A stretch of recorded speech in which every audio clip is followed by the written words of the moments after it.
An unrelated photo showing a balloon the seller in Afghan capital Kabul. Photo, app photo, Ramat Gul, Scanpix Denmark. A refugee from Afghanistan who is suffering from heart disease has returned to Denmark, where he was previously refused asylum, a week after Immigration Minister Inger Støjberg admitted incorrect practice by her ministry. During a parliamentary consultation last week, Støjberg said that her ministry had acted incorrectly in taking more than a year to adjust its processes to comply with a European Court of Human Rights (ECHR) ruling over the deportation of seriously ill asylum seekers. Broadcaster Drive reported on Thursday that Afghan national Nasser Hosseini, who has a heart condition, has returned to Denmark despite having previously been refused humanitarian asylum. Hosseini is unable to obtain the necessary medicine for his condition in Kabul, according to DR's report. The ECHR ruling, known as the Paposhvili ruling, is based on a Belgian case involving a man from Georgia. The EU court found that Belgium could not deport the man given his seriously, although not terminally ill condition.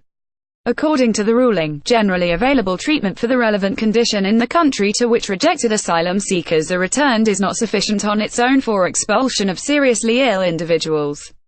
The Ministry of Immigration and Integration, which determines cases related to the granting of humanitarian residence, did not become aware of the December 2016 ECHR ruling until March 2017, when it was notified by the Ministry of Justice, reports Ritzau.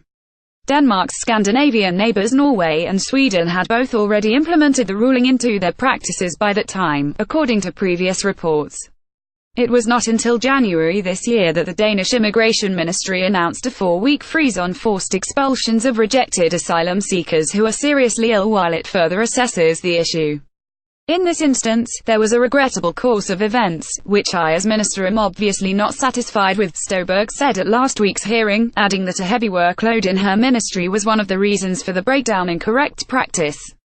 The ECHR ruling has been reported to have been overlooked in 11 Danish cases, in which 7 have already resulted in persons leaving Denmark or being deported. Støjberg would not confirm whether Hosseini was one of those 7 deportations, citing confidentiality in individual cases.